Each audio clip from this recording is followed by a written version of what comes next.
जय हिंद साथियों, नमस्कार प्यारे भाइयों और बहनों, आपका स्वागत है आपके अपने YouTube प्लेटफॉर्म आशु जी के ट्रिक पर। और आज का हमारा ये टॉपिक हनुमानगढ़ जिला दर्शन। तो दोस्तों, इससे पहले का जो वीडियो आया था कर हर मैदान फतेह, तुम टॉपर बनने के लिए पैदा हुए हो, आप नहीं तो कोई और ये कार्य जरूर करेगा, इसलिए अपने आप को पूरी शिद्दत से लगा दीजिए। और शुरू करते हैं। भटनेर दुर्ग का शिल्पी कौन था? तो दोस्तों, यहां बात कर रहे हैं मंडन करमचंद केकैया अबू बकर। और आप लोगों को जानकर खुशी होगी कि आज नारायण जी सर का भी जन्मदिन है, डॉक्टर्स डे भी है, कला एवं संस्कृति के ज्ञाता राकेश जी सर का भी जन्मदिन है, और मेरे अजीज मित्र धनराज जी कुमावत व्याख्याता भूगोल, उनका भी जन्मदिन है। तो उन सभी को मेरी ओर से और मेरे परिवार की ओर से जन्मदिन की हार्दिक शुभकामनाएं। आपको बता देता हूं मैं। मंडन गुरुजी कुणो और कुंभलगढ़ दुर्ग कौन सा? कुंभलगढ़ दुर्ग का शिल्पी कौन था? मंडन था। कुंभा ने अपनी पत्नी कुंभल देवी की याद में कुंभलगढ़ अभ्यारण्य में बनवाया था कुंभलगढ़ दुर्ग। करमचंद तो वह है जिसकी देखरेख में राती घाटी का किला, जमीन का जेवर किला जूनागढ़ बना था। और अब्बू बकर की बात करें तो राजस्थान में, भारत में अगर बात करते हैं, भारत की पहली मस्जिद थी, उसका नाम था कुव्वत उल इस्लाम। ये भारत की पहली मस्जिद है, कुव्वत उल इस्लाम भारत की पहली मस्जिद ऐबक के द्वारा निर्माण करवाया गया। यहाँ अब्बू बकर ये 2.5 दिन के झोंपड़े का शिल्पी था। 2.5 दिन का झोंपड़ा, ये राजस्थान की पहली मस्जिद है। 2.5 दिन का झोंपड़ा जो है एक मस्जिद है 16 खंभों युक्त, 16 खंभों युक्त। तो भटनेर दुर्ग का शिल्पी कौन होगा? केकैया। भटनेर दुर्ग, इसका निर्माण भूपत भाटी ने करवाया था। किसने कहा था? करवाया था भूपत भाटी ने। कौन सी नदी के किनारे? घग्गर नदी के किनारे। तो साथियों, भटनेर को अगर जानना है तो मैं आप लोगों से कहना चाहूंगा कि बीकानेर का राठौड़ वंश का मैंने एक ही वीडियो डाला है। अगर किसी विद्यार्थी ने नहीं देखा तो एक बार देख लेना, पूरे राजा महाराजा याद हो जाएंगे। इस दुर्ग का शिल्पी केकैया था, घग्गर नदी के किनारे है भूपत भाटी, इसके निर्माता थे भटनेर दुर्ग के। और बात करते हैं नेक्स्ट प्रश्न की। गोवत्स परिपालन के अंदर निम्न में से किस स्थान पर है? तो दोस्तों, इसके बारे में आपको अच्छे से बताएंगे गजानंद जी सर, क्योंकि वो भी वहीं के रहने वाले हैं, तो वो अपने साथ जुड़ने जा रहे हैं। अभी आप स्वागत करने के लिए तैयार रहिए। गजानंद जी सर हमारे भी। जय हो गजानंद जी की। जय हिंद। सभी साथियों को धन्यवाद आशु जी सर। गोवत्स परिपालन जो केंद्र है उसकी अगर अपने बात करें तो आप सभी को पता ही होगा कि पहले आशु जी सर ने बता दिया होगा कि मैं नौहर से, और इसका जो सही उत्तर है वो कौन सा होगा? नौहर होगा। यानी इसका सही उत्तर है वो कौन सा होगा? नौहर होगा। नौहर के अंदर ये बना हुआ है। अगर अपने वैसे बात करें, ज़्यादा बड़ा जो शहर तो नहीं है नौहर, लेकिन जो अपने बात करें इस केंद्र के बारे में तो पुराना है, कोई ज़्यादा खास विशेष बात नहीं है इसकी। लेकिन उसके सामने जब बोर्ड लगा दिया तो एक अपने जीके का प्रश्न बन गया है। तो इसका सही उत्तर होगा कौन सा होगा? नौहर होगा। Thank you Gajanand sir. Goga ji का मेला प्रतिवर्ष आयोजित होता है, तो आपको बताना है गोगा जी का मेला। जैसे ही गोगा जी का नाम आता है ददरेवा चूरू की याद आती है। गुरुजी माने तो प्रतिभाशाली लोगों की नगरी चूरू के बारे में बताओ। तो कल आपका जो टेस्ट होगा वो चूरू जिला दर्शन का होगा, तो सभी प्रतिभाशाली लोगों की नगरी चूरू की बात करेंगे। लेकिन आज बात कर रहे हैं फ्रूट ऑफ बास्केट, फलों की टोकरी, हनुमानगढ़ की बात कर रहे हैं। हनुमानगढ़ की बात कर रहे हैं जिसे फलों की टोकरी कहा जाता है। हनुमानगढ़ का प्राचीन नाम भटनेर था। ठीक है, अब यहां बात करते हैं गोगामेड़ी की। तो गोगामेड़ी की बात कर रहे हैं कि गोगामेड़ी जो है वो नौहर में ही है। और गोगा जी के पिता का नाम जेवर सिंह चौहान था, माता का नाम बाचल था, गुरु का नाम गोरखनाथ था। आप लोगों को पता है, गोगा जी का वीडियो डाल रखा है, उसको पूरा पढ़ लेना, सारी चीजें बता दीजिए, सारी चीजें बताई हुई है। इनको जहर पीर कहा गया था, जिंदा पीर कहा गया था, गोगा पीर कहा जाता है, सांपों के देवता कहते हैं। ठीक है, खेजड़ी वृक्ष के नीचे इनका मंदिर होता है, उसे मेड़ी कहा जाता है। उसके बाद में आपने पढ़ा होगा एक जो आता है प्रश्न, किलोरियों की ढाणी। किलोरियों की ढाणी, किलोरियों की ढाणी सांचौर जालोर में, यहां पर गोगा जी की ओलड़ी है। सांचौर को राजस्थान का पंजाब कहते हैं, और किलोरियों की ढाणी में यहां गोगा जी की ओलड़ी है। मेला भरता है भाद्रपद शुक्ल दशमी को, तो तेजा दशमी होती है। क्या होती है भाई? तेजा दशमी। और इसी दिन खेजड़ली मेला भी भरता है। खेजड़ली मेला भी भाद्रपद शुक्ल दशमी को भरता है। तो गोगा जी भाद्रपद कृष्ण नवमी को, कब आता है? भाद्रपद कृष्ण नवमी को भरता है। और आपको ये पता होगा कि गोगा जी का जो मंदिर है गोगामेड़ी जो नौर हनुमानगढ़ में, उसकी जो बनावट है वो एक मस्जिद नुमा है, क्योंकि उसका निर्माण फिरोज शाह तुगलक ने ठीक है। कायम खानी जो वहां के सैनिकों के कहने पर करवाया था, और बाद में इसको जो वर्तमान स्वरूप दिया गया वो महाराजा गंगा सिंह के द्वारा दिया गया है। और इसके जो मुख्य प्रवेश द्वार है वहां पर अरबी भाषा में क्या लिखा हुआ है, बिस्मिल्लाह लिखा हुआ है। क्या लिखा हुआ है, बिस्मिल्लाह। यहां पर क्या होता है कि गोगामेड़ी के जो गोगा जी का मंदिर है उसमें 1 महीने तो पुजारी जो होगा वो हिंदू पुजारी होगा, बाकी 11 महीने मुस्लिम पुजारी होगा। और मुस्लिम पुजारी जो होते हैं उनसे प्रश्न पूछा गया कि उनको क्या कहते हैं, चायल कहा जाता है। क्या कहा जाता है, चायल। और राजस्थान में कहावत रही है, गांव गांव खेजड़ी, गांव गांव गोगा जी, जहां पर उनकी धड़ गिरी, जिसको तो कहते हैं गोगामेड़ी, ठीक है। और जो अपने बात करते हैं शीश गिरा था, यानी शीश जो है वो है ददरेवा चूरू में, ठीक है। अब कहेंगे जी गोगामेड़ी में जहां पर धड़ गिरी उसको क्या कहेंगे, कपंद। बिना शीश के जो धड़ होती है उसे बोलते हैं कपंद, ठीक है। और गोगा जी की ओलडी का मतलब होता है साथियों झोपड़ी, सांपों के देवता, उनका नाम है तक्षक। ये सारी बातें आपको उस वीडियो में मिल जाएगी। नेक्स्ट प्रश्न, लू कालजे की कोर कविताओं के रचयिता है। जी हम कहनी, रे मेरा पार्ले जी बिस्कुट, मेरा फाटेड़ा गुलाब जामुन, मेरा रसगुल्ला, मेरी चमचम, ठीक है। तो वो कौन कहते हैं, गजानन जी सर कहते होंगे, क्योंकि शादी तो उनकी हुई है, ठीक है ना। तो मैं आप लोगों को गजानन जी से फिर मिलाना चाहूंगा कि क्या ऐसा होता है कि आपकी रियल लाइफ में आपको ये शब्द बोलने पड़ते हैं। नहीं सर, ऐसा कोई पर्सनल लाइफ का जो मैटर है वो ऐसा कुछ नहीं है कि ऐसे शब्द बोलने पड़े। लेकिन हाँ, पहले क्या थी कि शादी से पहले कुछ हो जाता था, लेकिन शादी के बाद ऐसा कुछ नहीं है जीवन। अच्छा, शादी को पहला तय करता काम है। तो लू कालजे की कोर कविताओं के रचयिता कन्हैयालाल सेठिया, बिल्कुल गलत। यादवेंद्र शर्मा ना जीना, आशु चौहान ना, अपना घटे बस की बात है, आप डालिया भाई घणो ही आपने तो साथियों, तो यहाँ इसका उत्तर होगा चंद्र सिंह बिरकाली। क्या होगा, चंद्र सिंह बिरकाली। बिरकाली गांव का नाम है, ठीक है। लू कालजेरी कोर कविताओं के रचयिता है बादली। बादली कविता अगर पूछा जाए कि वो किसके द्वारा लिखी गई है तो उसका उत्तर भी क्या होगा, यही होगा, चंद्र सिंह बिरकाली। इनको तत्कालीन महाराजा शार्दुल सिंह को इन्होंने भेंट की थी। जो बादली है ये किसको भेंट की थी, शार्दुल सिंह को। शार्दुल सिंह को जो बीकानेर के महाराजा थे उनको ये भेंट की थी उन्होंने ये रचना। और लू जो है ये महाराजा गंगा सिंह को भेंट की थी, गंगा सिंह को भेंट की थी, लू गंगा सिंह को भेंट की थी। और उसके बाद में इनके बारे में काफ़ी नाम हो गया। और आगे इनके बारे में एक प्रश्न और आएगा, वो मैं आपको आगे बताऊंगा। हनुमानगढ़ को जिला किस वर्ष बनाया गया, 12 जुलाई 1993, 12 जुलाई। तो दोस्तों आज की बात कर रहे हैं, यही महीना था जब आरजे 13 इसी को आरजे 31 कर दिया। मान लीजिए आरजे 13 किसका हो गया, श्री गंगानगर का नंबर हो गया। तो आरजे 31 किसका हो गया, हनुमानगढ़ का। और राजस्थान में अलबेले जिले हैं, राजस्थान में बहुत ही शानदार, गंगानगर से अलग हो गया, जरूर हमारा हिस्सा है, पर कोई बात को नहीं, कर दियो तो कर दियो। अब हनुमानगढ़ वाला कमेंट करके बताओ भी कद बने हो। तो हनुमानगढ़ को जिला किस वर्ष बनाया गया था, तो आप लोगों का सही जवाब है 19 जुलाई 1997। बिल्कुल गलत है जी, इस दिन तो करौली की बात करेंगे, लेकिन हनुमानगढ़ 12 जुलाई 1994। और 12 जुलाई को दिवस होता है मलाला यूसुफजई दिवस। मलाला यूसुफजई दिवस, मलाला यूसुफजई दिवस, यूसुफजई दिवस 12 जुलाई को। 11 जुलाई को जनसंख्या दिवस, 11 जुलाई को जनसंख्या दिवस होता है। 11 जुलाई को कौन सा होता है, जनसंख्या दिवस 11 जुलाई को होता है। तो 1 जुलाई को आज डॉक्टर्स डे है। नेक्स्ट प्रश्न, राजस्थान में इंदिरा गांधी नहर का प्रवेश बिंदु कौन सा है, खक्का गांव, खारा गांव, सिल्लू गांव, जुरेरे गांव। तो आप लोगों को मैं यहाँ बता दूं कि हम पढ़कर गए थे गंग नहर। गंग नहर का राजस्थान में जो प्रवेश होता है वो कहाँ से होता है, खक्का गांव से।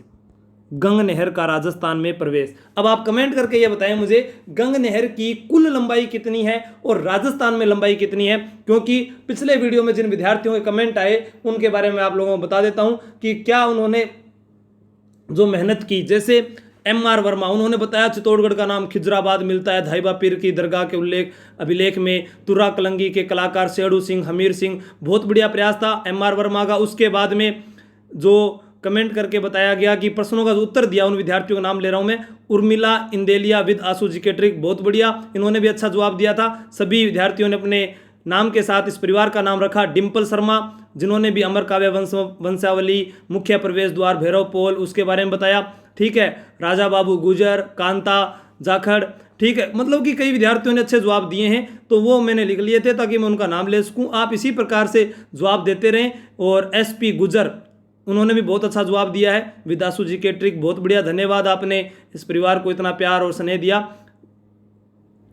तो यहाँ इंदिरा गांधी नहर, बिल्कुल आप सही जा रहे हो, लेकिन मैं बता देता हूं आपको, अब यहां से अलग अलग प्रश्न भी पूछे जा सकते हैं। एक विद्यार्थी ने क्या लिखा है, सब चीज़ें किस्मत से नहीं मिलती, कुछ चीज़ों के लिए काबिल बनना पड़ता है। पूजा नायक ने ये लिखा, बहुत ही शानदार, बहुत बढ़िया, आभार आप सभी का जो आप इतनी मोटिवेशनल लाइनें मुझे लिखकर भेजते हो। तो अभी यहाँ बता रहा हूँ मैं आपको इंदिरा गांधी नहर, इंदिरा गांधी नहर परियोजना। इंदिरा गांधी नहर की जो रूपरेखा तैयार की थी वो की थी कंवर सेन ने। इंदिरा गांधी नहर की रूपरेखा किसने तैयार की थी? कंवर सेन ने। पहला प्रश्न तो ये बनेगा आप लोगों से, और परियोजना से यहाँ से प्रश्न जरूर आएगा। उसके बाद में इसका शुभारंभ कब किया गया था, कहाँ से इसको लेकर आए थे? तो सतलज व्यास नदी के संगम पर फिरोजपुर में हरीके बैराज का निर्माण किया गया, ठीक है, और वहां से इसको राजस्थान में लेकर आए थे। राजस्थान के अंदर इसको राजस्थान की मरुगंगा कहा जाता है, मरुगंगा कहा जाता है, इतना ध्यान रख लेना। और राजस्थान में टिब्बी तहसील, हनुमानगढ़ में कौन सी तहसील? टिब्बी तहसील, और टिब्बी तहसील में गांव पड़ता है खारा गांव, बिल्कुल सही है, खारा गांव से राजस्थान में ये प्रवेश करती है। और आईजीएनपी के दो भाग हैं, एक का नाम राजस्थान फीडर है, वह एक को मुख्य नहर के नाम से जानते हैं, तो इसको ध्यान रखना। राजस्थान फीडर की लंबाई 204 किलोमीटर है। और उसके बाद में बहुत सारी बात आती है कि प्रथम चरण का जो उद्घाटन था वो उपराष्ट्रपति डॉक्टर सर्वपल्ली राधाकृष्णन द्वारा नौरंगदेसर वितरिका में सर्वप्रथम जल प्रवाहित करके किया गया था। और बहुत सारी बातें हैं वो आपको नेक्स्ट वीडियो में बता देंगे, लेकिन मैं यहाँ पर आपको और बताना चाहता हूँ सिल्लू गांव।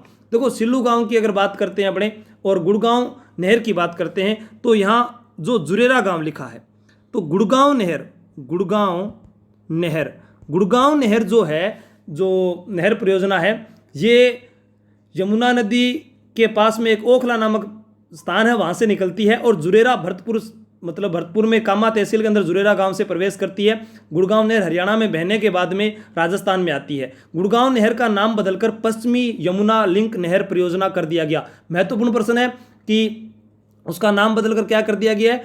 पश्चिमी यमुना लिंक नहर। तो आपसे ये प्रश्न पूछा जा सकता है, पश्चिमी यमुना लिंक नहर किसका नाम है? गुड़गांव नहर का नाम है। अब मैं आपसे एक बात पूछता हूं कि गडरा रोड को बरकतुल्ला खां व वर्तमान में किस, जो मतलब कि नहर थी ना आईजीएनपी की जो शाखा है, उसमें जो गडरा रोड को जो पास में जो जाती है शाखा, उसका बरकतुल्ला खां का जो नाम था वो वर्तमान में क्या नाम है? आईजीएनपी का अंतिम बिंदु कौन सा है? ये भी आपको कमेंट करके बताना है, ताकि मुझे ये पता चल जाए भी आपकी तैयारी कैसी है। फिर अपने बात करते हैं सिल्लू गांव की। तो सिल्लू गांव का जो जल है, यहाँ पर बात करेंगे नर्मदा नहर की। किसकी बात करेंगे? नर्मदा नहर की। तो इन सभी चीज़ों को नोट करते रहो। नर्मदा नहर परियोजना, जिस पे अपने बात करते हैं, गुजरात में सरदार सरोवर बांध बना हुआ है। नर्मदा नहर पर कौन सा बांध बना हुआ है? सरदार सरोवर। पेपर में अधिकांश बार ये पूछा गया, सरदार सरोवर बांध, गांधी सागर परियोजना, ठीक है। ऐसे जो राजस्थान के साथ जो राज्य लगे हैं दूसरे, उनसे जुड़ी हुई बातों को प्रश्न पूछा जा सकता है।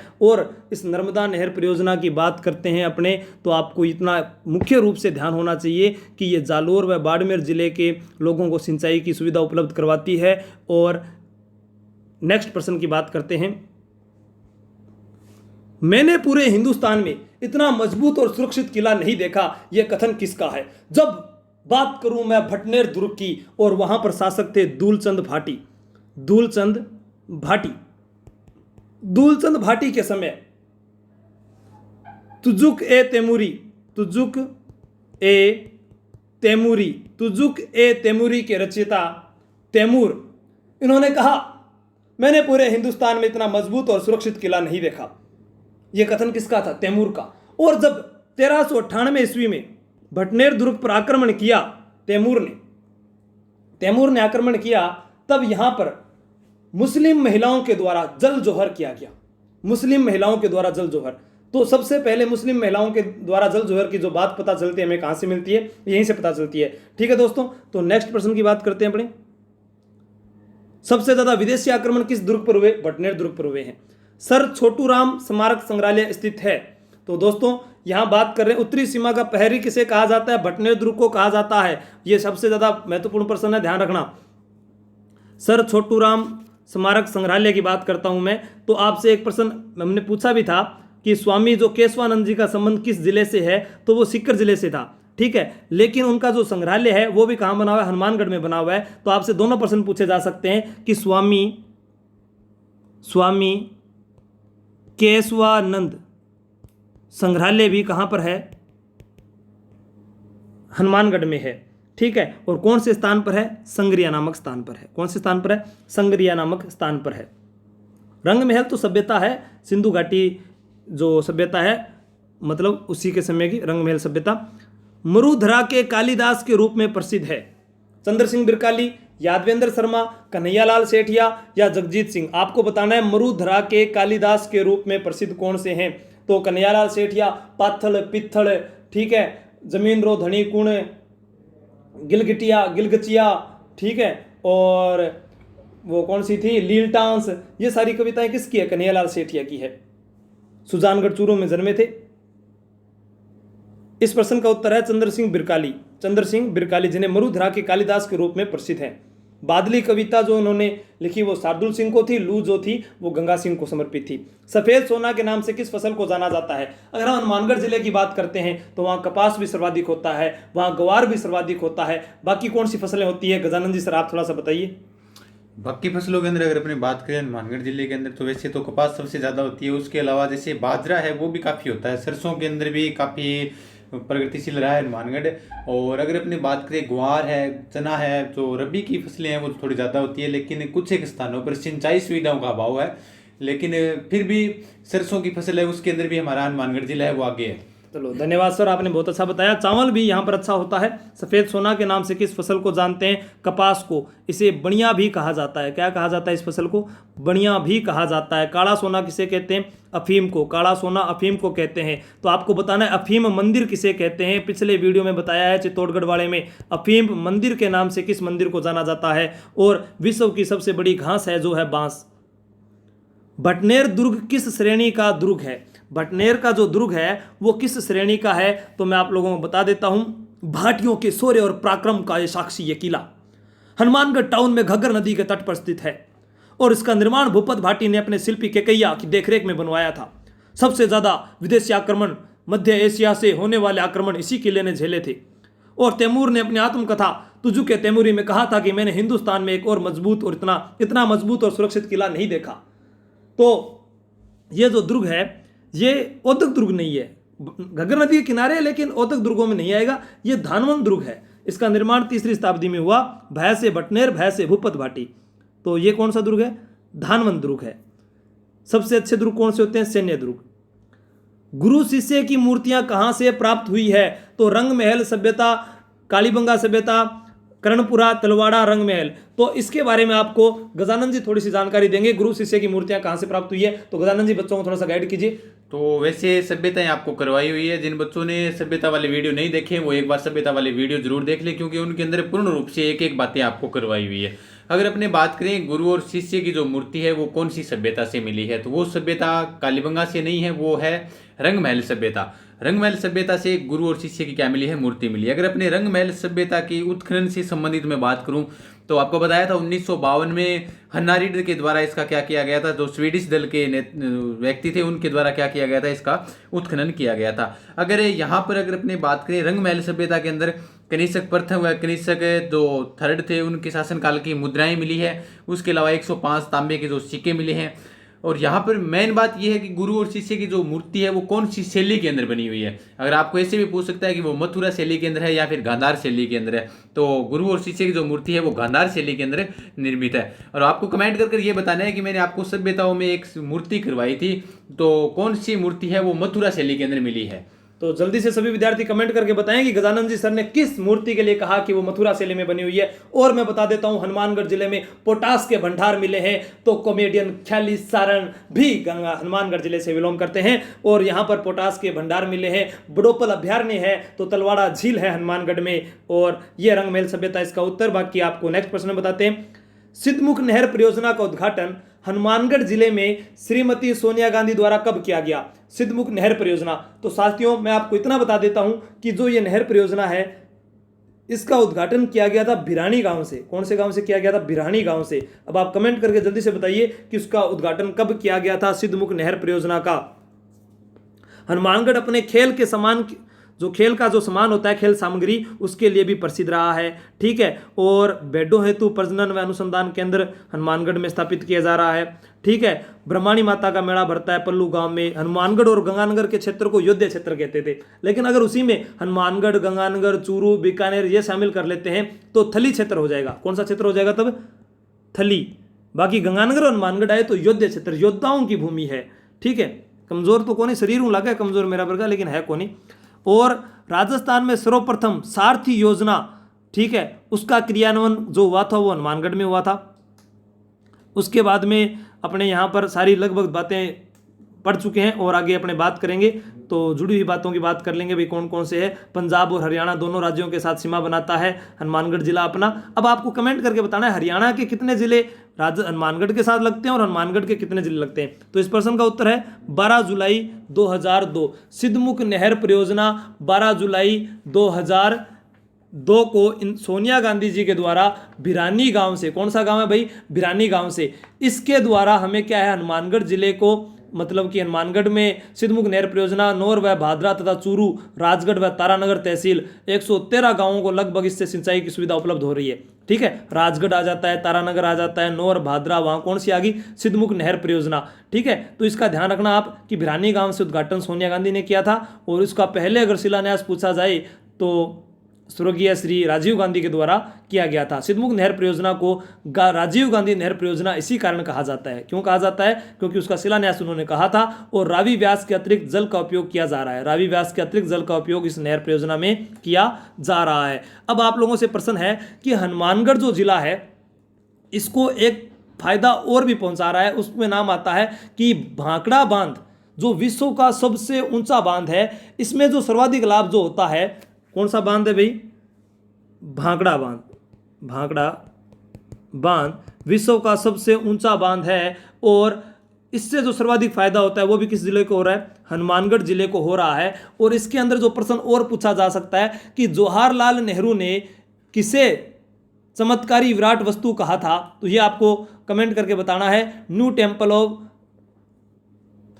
मतलब कि भारत का नवीन मंदिर दिया था इसको नाम, न्यू टेम्पल ऑफ रिजेंस इंडिया, ऐसे कुछ करके अंग्रेजी में नाम था, वो अभी याद को नहीं, लेकिन चमत्कारी विराट वस्तु जिसे कहा था वो भांकड़ा बांध है। ठीक है, तो भांकड़ा बांध परियोजना से किन किन जिलों को मतलब कि सुविधाएं उपलब्ध हो रही है ये आपको बताना है। भांकड़ा नहर जो है वो नागल बांध से निकाली गई है, इसका भी आप ध्यान रखना। और ये कंक्रीट निर्मित एक सीधा बांध बना हुआ है। तो नेक्स्ट प्रश्न की बात करते हैं। घग्गर नदी के तल को स्थानीय भाषा में क्या कहा जाता है? तो दोस्तों घग्गर नदी का नाम आते ही पता हो जाना चाहिए, हिमाचल या शिवालिक कालका पहाड़ी से घग्गर नदी का उद्गम होता है। हरियाणा में ओटू झील इस नदी पर निर्मित है। तो बनवाली सभ्यता को जल देते हुए ये नदी हनुमानगढ़ में आ जाती है। हनुमानगढ़ में आने के बाद में इसके ऊपर कालीबंगा सभ्यता, कालीबंगा सभ्यता, भटनेर, दुर्ग, ये सभी इसी नदी के किनारे है। तो ये आपको प्रश्न पहले से याद होने चाहिए। आंतरिक जल प्रवाह की सबसे लंबी नदी अगर पूछी जाए आंतरिक जल प्रवाह की तो वो कौन सी होगी? घग्गर नदी होगी। ठीक है, इसको सरस्वती कहा जाता है, नट कहा जाता है, नाली कहा जाता है, मृत कहा जाता है, सोत्र नदी कहा जाता है। ठीक है, इस पर जब मतलब कहते हैं घग्गर नदी को राजस्थान का शोक भी कहा जाता है। हिमालय की एकमात्र, हिमालय का जल लाने वाली एकमात्र नदी अगर कोई है तो घग्गर नदी है। ठीक है, रंगमहल सभ्यता, कालीबंगा सभ्यता, तलवाड़ा झील, भटनेर, दुर्ग, भद्रकाली माता का मंदिर, और हरियाणा में बनवाली सभ्यता, ओटू झील, ये सारी बातें ध्यान रखना। लेकिन इसको जो स्थानीय भाषा में कहा जाता है वो कहा जाता है नाली। और पाकिस्तान में इसका भाव क्षेत्र हकरा कहलाता है। अंतिम इसका स्थान पूछा जाए तो फोर्ट अब्बास है, फोर्ट अब्बास है। और पाकिस्तान में प्रवेश करती है, अंतिम स्थान है बिंजोर, अनूपगढ़ में आता है। यहीं पर लैला मजनू का मेला भरता है। और बात करें घग्गर नदी की तो इसकी जो लंबाई है 465 किलोमीटर है, लेकिन राजस्थान में इसकी लंबाई 100 किलोमीटर है।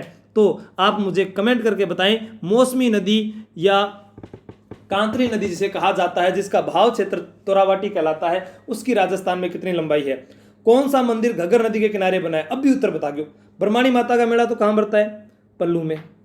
एक अपने पढ़ते हैं राजस्थान में वह देवी जिसकी अग्रभाग की पूजा ना होकर पीठ की पूजा होती है, तो ब्रह्माणी माता का एक मंदिर हमें मिलता है सोरसन 12 में। वहां पर किसकी पूजा होती है? पीठ की पूजा होती है। शिला देवी ये भी यहीं पर है हनुमानगढ़ में। महालक्ष्मी मंदिर भी हनुमानगढ़ में। भद्रकाली माता बिल्कुल सही है। भद्रकाली माता का जो मंदिर है वो हनुमानगढ़ में घग्गर नदी के किनारे है। यहाँ पर शराब भी चढ़ाई जाती है, बकरे की बलि भी दी जाती है। और दूसरी बात मैं यहाँ पर करना चाहूँगा साथियों कि ये जो मंदिर है वो महाराजा राय सिंह के द्वारा अकबर के कहने पर बनवाया गया था और यहाँ पर बहुत से श्रद्धालुओं की काफ़ी श्रद्धा भाव है। 1805 ईस्वी में हनुमानगढ़ की स्थापना किसके द्वारा की गई? हनुमान सिंह, भूपत भाटी, सूरत सिंह, गंगा सिंह। तो साथियों मैं आपको बता देता हूँ, गंगा सिंह ने तो क्या बसाया था? गंगानगर बसाया था, तो नाम आएगा नहीं। तो हनुमान सिंह तो हनुमानगढ़ को नाम ही तो आसानियों तो रखने वाला को नहीं ऑप्शन के अंदर, ठीक है। फिर बचता है भूपत भाटी, तो भूपत भाटी ने तो बटनेर दुर्ग बनाया था। फिर आपके लोगों के सामने ऑप्शन बच गया सूरत सिंह, सूरत सिंह। तो मैं गजानंद जी सर को कहूँगा कुछ मोटिवेशनल लाइन इन लोगों को कही जाए, तो गजानंद जी सर एक इनको लाइन सुनाए आप। तो प्रिय विद्यार्थियों, पहले तो आज अपने जो मोटिवेशन वीडियो आज आशुतोष सर वाला देखा ही होगा। उसके अलावा एक बात और कहना चाहूँगा आज मैं सभी साथियों को कि काम करो ऐसे कि पहचान बन जाए, कि काम करो ऐसे कि पहचान बन जाए, चलो ऐसे कि निशान बन जाए। अरे जिंदगी तो हर कोई काट लेता है, अगर दम है तो जियो ऐसे कि मिसाल बन जाए। वाह वाह वाह वाह सर, क्या बात है, आपने तो इन लोगों, इन विद्यार्थियों के दिलों में आग लगाकर छोड़ दी। तो इसका उत्तर होगा सूरत सिंह। क्या होगा? सूरत सिंह। तो आप याद कैसे करोगे? देखो, सूरत सिंह को सूरत अच्छी नहीं लगी थी जाब्ता भाटी की। जाब्ता भाटी पर आक्रमण किया था, मंगलवार के दिन आक्रमण किया था, और मंगलवार के दिन आक्रमण किया और इस दुर्ग का नाम हनुमान जी के नाम, इस बटनेर का नाम बदलकर क्या कर दिया? हनुमानगढ़ की। तब से इसके हनुमानगढ़ से नाम से स्थापना हो गई। सुक्का मेहताब गुरुद्वारा कहाँ पर है? तो भी हनुमानगढ़ उत्तर होगा। सुक्का मेहताब गुरुद्वारा कहाँ पर है? तो उत्तर होगा हनुमानगढ़। सूरत सिंह वही शासक है, सूरत अच्छी नहीं लगी थी। चूरू के ठाकुरों पर जब इन्होंने आक्रमण किया था तो वहां के ठाकुरों ने चांदी के गोले दागे थे, जब गोला बारूद समाप्त हो गया था, वही सूरत सिंह है ये, ठीक है। तो नेक्स्ट प्रश्न, इंडो डच जल निकासी परियोजना किस देश के सहयोग से संचालित है? तो दोस्तों यहाँ दो ऑप्शन एक ही जैसे लिखे गए हैं, तो उसके लिए मैं क्षमा चाहता हूँ आप लोगों से। तो आप कमेंट करके बताएं, अगर आप लोग जो भी कमेंट बता रहे हैं, आयरलैंड और फिनलैंड, फिनलैंड को झीलों का देश कहा जाता है, फिनलैंड को, लेकिन यहाँ हॉलैंड और नीदरलैंड एक ही है, तो ये दोनों उत्तर बिल्कुल सही है। इंडो डच योजना का मतलब क्या हुआ? क्योंकि हमारे यहाँ पर एक स्थान पड़ता है बड़ोपल, बड़ोपल, यहाँ पर सारस आते हैं, साइबेरियन सारस भी आते हैं, जैसे भरतपुर के केवलादेव में आते हैं, वैसे ही एक तो ये, एक है हमारा रावतसर। ये रावतसर में और बड़ोपल में दोनों जगह एक सेमग्रस्त संख्या है, सेम की संख्या, मतलब सेम की समस्या है। इस सेम की समस्या को दूर करने के लिए जिप्सम का प्रयोग सर्वाधिक किया जाता है। तो जिप्सम हुआ, पोटास के भंडार, ये सारे कहाँ पर हैं? राजस्थान में, हनुमानगढ़ जिले में आपको मिलेंगे। तो उसके कारण ये योजना चलाई गई, जिसमें आर्थिक सहयोग नीदरलैंड व हॉलैंड का है, सेम की समस्या से निपटने के लिए, ठीक है दोस्तों। तो एक प्रश्न आप लोगों से पूछ के जाऊंगा मैं, इराडी आयोग का संबंध कब किया गया? यानी जैसे हम कहते हैं जसराज चोपड़ा कमेटी आई थी, ठीक है, इसी प्रकार इराडी आयोग का संबंध कब किया गया? किससे है, मतलब किस घटना से है इराडी आयोग का संबंध? तो मैं आप लोगों से कहता हूं, निगाहों में मंजिल साफ थी, बार बार गिरे मगर गिरकर संभलते रहे, हवाओं ने तो कोशिश बहुत की मगर हम चिराग थे जो आंधियों में भी जलते रहे, जो आंधियों में भी जलते रहे। तो अब आ चुकी है आपके सामने सभ्यता, कालीबंगा सभ्यता, और कालीबंगा सभ्यता में उत्खनन कार्य किनके द्वारा किया गया है? तो इसके बारे में आपको गजानंद जी सर बताएंगे। ऑप्शन आपके सामने है, अमलानंद घोष, दयाराम साहनी, बीबी लाल थापर, बीके थापर, डॉक्टर हन्नारिड, विजय अग्रवाल, जॉन मार्शल व बटन। इसको कालीबंगा को दीनहीन बस्ती के नाम से भी जाना जाता है। और मेरा ये कालीबंगा का एक वीडियो डाला हुआ है जिसमें मैंने कहानी के माध्यम से बताया था, एक लुगाई मुटियार की कहानी ही, बहुत ही जोर की बात। लुगाई भी ने कूटे तो वो खेत में जावे तो दोहरा काम करे, ठीक है, बेल ने लेर जावे तो दोहरे जुते हुए खेत मिलते हैं, वहाँ पर उसको चक्कर आ जाते हैं तो खोपड़ी में लग जाती है, शल्य चिकित्सा का प्रमाण मिला है, ऊँट की अस्थियाँ मिलने लग रही है, ऊँट लेके भी जावे वो, ठीक है, बेल कौन लेके जाए, ऊँट लेके जावे। तो ऐसे कुछ अग्निवेदिकाएं, मेसोपोटामिया की मोहर, ये सारी बातें मैंने बताई है, वो वीडियो देखना। इसका उत्तर आपको गजानंद जी सर बताएंगे। तो गजानंद जी, मैंने आपको सभ्यता के अंदर करवाया था कि कालीबंगा सभ्यता की जो खोज है वो किसने की थी, और उसके अलावा उसका जो उत्खनन था वो किसने किया था। अगर अपने बात करें इसकी खोज की, तो खोज तो इसकी आपको पता ही होगा 1951-52 में अमलानंद घोष ने की थी। और इसके उत्खनन से संबंधित मैंने आपको एक ट्रिक बताई थी कि कालीबंगा का अर्थ क्या होता है। कालीबंगा का अर्थ होता है काले रंग की चूड़ियाँ। और अब आप ऐसे मान लो कि अगर कोई महिला आपको काले रंग की चूड़ियाँ मंगवाती है आपसे और आप लाल ले जाकर देते हो, तो उस आपके क्या पड़ेंगे, थप्पड़ पड़ेंगे। यानी कि बीवी लाल और बीके थापर ने इसका क्या किया था, उत्खनन किया था। कि सर किया कब था, 1961 से लेकर 1969 के बीच में इस सभ्यता का क्या किया गया था, उत्खनन किया गया था। लेकिन अगर अपनी बात करें कालीबंगा सभ्यता से संबंधित, तो राजस्थान के इतिहासकार एक रहे हैं जिनका नाम आता है डॉक्टर दशरथ शर्मा, जिन्होंने कालीबंगा सभ्यता को सिंधु घाटी सभ्यता की तीसरी राजधानी कहा है। बिल्कुल गजानंद जी सर, बीबी लाल और बीबी के थापर बा बीबी जब कुट्टा तो मुंह लाल ही हो जाए, ऐसा ही मैंने वीडियो में कहानी के माध्यम से समझाया है और आप उसको देखना, बहुत ही शानदार तरीके से बताया गया है वो वीडियो। तो मैं आप लोगों को और बताना चाहता हूँ यहाँ पर कालीबंगा सभ्यता के बारे में।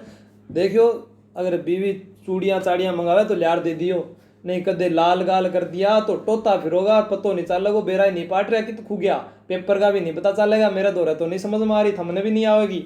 ठीक है, हरियाणी में बोलिया करे, न्यू बात समझ में आई बेटे। ठीक है, तो असंगत युगम छांटिए छोटा किलकिला, यानी ये असंगत युगम है शुभंकर। जिलों के शुभंकर के बारे में मैं लगातार प्रश्न आप लोगों के लिए बता रहा हूं, इनको नोट करते रहें। तो छोटा किलकिला किस जिले का शुभंकर है? बिल्कुल सही है, आरजे 31 का शुभंकर है, बिल्कुल सही, बहुत बढ़िया। तो मैं यहाँ बताना चाहता हूँ कि अपने लगभग पूरी जानकारी थी जो यहाँ पर अपने बात कर चुके हैं हनुमानगढ़ जिले की। तो अब अपने बात करेंगे कि चौसिंगा। तो चौसिंगा बिल्कुल पिछला ही जिला दर्शन किया, चित्तौड़गढ़ है। उड़न गिलहरी प्रतापगढ़ सीता माता अभ्यारण्य, गलत हुई कौन सा, मसोवा जिसे बोलते हैं, ये तो बिल्कुल आपका सही हो गया। एक अपने हनुमानगढ़ में बात करें कर्णपुरा गांव, तो यहाँ से भी कुछ सभ्यताओं के अवशेष प्राप्त हुए हैं, ये ध्यान रखना। ठीक है, सूती कपड़े के साक्ष्य कहाँ से मिले? कालीबंगा से मिले हैं। तंदूरी चूल्हे के, अलंकृत ईंटों के एक समान वो सड़कें काटती थी ना समकोण पर, वो भी यहाँ पर ध्यान रखना है। भूकंप के साक्ष्य भी, तो सारी चीज़ें आपको पढ़ कर रखनी है। मेरे वीडियो डाले है, बे चीज़ें बटूम पढ़ लो ताकि अपन एक जगह टाइम खराब ना करना पड़े। तो इनको प्रश्न हो जाएगा, शाहीन असंगत है, क्योंकि जो शाहीन है वो कहाँ का है? सिक्कर का शुभंकर है। तो गुरुजी पाली को की है? पाली का है तेंदुआ। पाली का क्या है? तेंदुआ पाली का शुभंकर है। तो सभी साथियों से अलविदा चाहूंगा, सभी वीडियो को शेयर कर दीजिए, अपने साथ साथियों को जोड़ते रहें। जय हिंद, जय भारत, अपना परिवार यूं ही बना रहे और आशा करता हूं कि हम ऐसे ही आगे निरंतर बढ़ते रहेंगे। जय हिंद साथियों।